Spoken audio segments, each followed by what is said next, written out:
अस्सलाम वालेकुम पाकिस्तान, हमीद नकीबी आपकी खिदमत में हाजिर है। इसराइल को एक नाजायज़ रियासत कहा जाता है। पाकिस्तान समेत कई मुमालिक ने अभी तक इसे तस्लीम नहीं किया।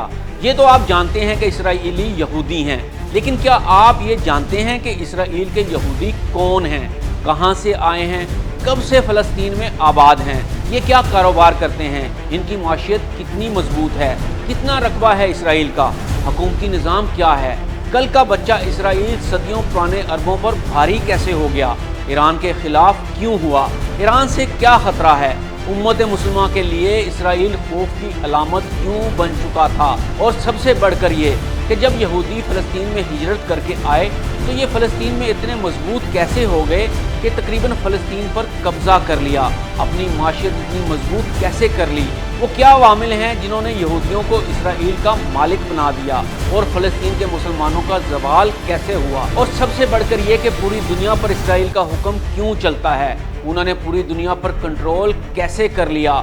आज की वीडियो में हम इंतहाई सादा ज़ुबान में एक आम आदमी की मालूमात के लिए इन सवालात के जवाबात देंगे। तो आइए देखते हैं ये मालूमाती वीडियो।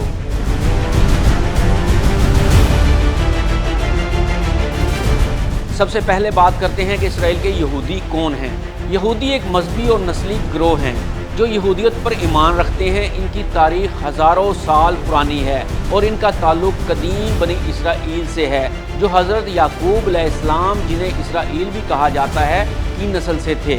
यहूदी दुनिया भर में फैले हुए थे, यूरोप, रूस, अरब ममालिक, अफ्रीका, अमरीका, ईरान और हिंदुस्तान तक।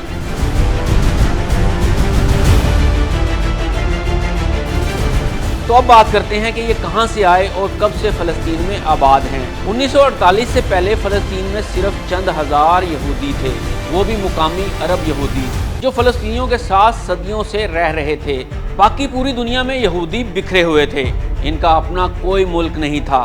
फिर 1878 में एक यहूदी थियोडोर हर्त्ज़ल ने एक आलमी यहूदी कॉन्फ्रेंस की बुनियाद रखी, जिसका मकसद दुनिया भर के यहूदियों के लिए एक अलहदा रियासत कायम करना था। इस मकसद के लिए और यहूदी मुल्क बसाने के लिए जिस जगह का इंतखाब हुआ वो थी फ़लस्तीन की रियासत, जो सदियों से मुसलमानों को आबाद किए हुए थी। यूरोपीय यहूदियों ने सोच समझकर मुनज़्ज़म अंदाज में फ़लस्तीन में ज़मीनें खरीदना, हिजरत करना और जदीद बस्तियाँ बनाना शुरू की। 1917 में बिलफोर अलामिया यानी बेलफोर डिक्लेरेशन के तहत बरतानवी हुकूमत ने ऐलान किया कि वो फ़लस्तीन में यहूदी रियासत के क़याम की हमायत करती है। जब बरतानिया ने पहले जंग अज़ीम के बाद उस्मानी खिलाफत से फ़लस्तीन छीना तो इसे बरतानवी मैंडेट करार देकर कब्ज़ा कर लिया। बरतानिया ने यहूदियों को महफूज रास्ते, कानूनी तहफ़्फ़ुज़ और ज़मीन खरीदने के मौक़े दिए, जबकि अरबों को महदूद कर दिया गया। यूरोप और अमेरिका के यहूदी बैंकारों ने माली सरमाया फराहम किया ताकि इसराइल की बुनियाद रखी जा सके। रोथशाइल्ड ख़ानदान जैसे ताकतवर यहूदी फाइनेंस फैमिलीज़ ने इसराइली बस्तियों में ज़बरदस्त सरमायाकारी की।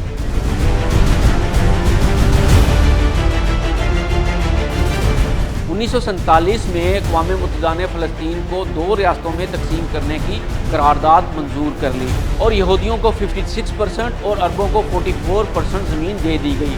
यहूदियों ने कबूल कर लिया, अरबों ने मुस्तरद किया और जंग छिड़ गई। 1948 में इसराइल ने यकतरफा तौर पर रियासत का ऐलान कर दिया और 7 लाख से ज़ायद फ़लस्तीनियों को घरों से बेदखल कर दिया।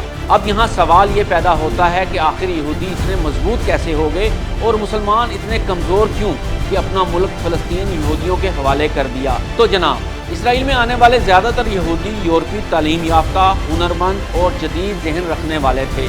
उन्होंने आते ही अस्पताल, यूनिवर्सिटियाँ, रिसर्च सेंटर और जदीद खेत बनाए, जबकि फ़लस्तीनी मुसलमानों को तालीम और तरक्की से दानिस्ता तौर पर दूर रखा गया। यहूदियों को धड़ाधड़ बैरूनी फंडिंग हो रही थी। फ़लस्तीन के मुसलमान बहुत बदहाली का शिकार थे, इसलिए यहूदियों ने इनसे धड़ाधड़ ज़मीनें खरीदना शुरू कर दी। मुसलमान पैसे के लालच में ज़मीन फ़रोख्त करते रहे और यूं ये चंद हज़ार यहूदी फ़लस्तीन के मालिक बन गए और इसराइल का वजूद सामने आया। अब देखते हैं कि यहूदी इसराइल में क्या कारोबार करते हैं। यहूदी ने इसराइल की माशियत को मुख्तलिफ शोबों में गैर मामूली तौर पर तरक्की दी। इसराइल को स्टार्टअप नेशन कहा जाता है। साइबर सिक्योरिटी, आर्टिफिशियल इंटेलिजेंस और ड्रोन टेक्नोलॉजी में दुनिया भर में मारूफ है। ज़रई टेक्नोलॉजी, सहरा में फसल उगाने की महारत, पानी को दोबारा इस्तेमाल करने वाली टेक्नोलॉजी, फौजी हथियार और दिफाई निज़ाम जैसे आयरन डोम, डेविड स्लिंग वगैरह, फार्मास्यूटिकल और बायोटेक, जदीद अद्वियात और तिबी टेक्नोलॉजी में भी इसराइल आगे है। अब बात करते हैं कि इसराइल की माशियत कितनी मजबूत है। 2024 में इसकी GDP तकरीबन 520 अरब डॉलर थी। फीकस आमदनी की बात करें तो 52,000 अमेरिकन डॉलर के करीब है। अगर बरामदात की बात की जाए तो हाई टेक्नोलॉजी, सॉफ्टवेयर, फौजी हथियार, ज़राअत और हीरा पॉलिशिंग। इसराइल को अमेरिका से सालाना 3.8 अरब डॉलर से ज़ायद की फौजी इमदाद भी मिलती है। अब बात करते हैं कि इसराइल का रकबा कितना है। इसराइल का कुल रकबा 22,000 मुरबा किलोमीटर के करीब है, यानी पाकिस्तान के सूबा पंजाब से भी बहुत छोटा।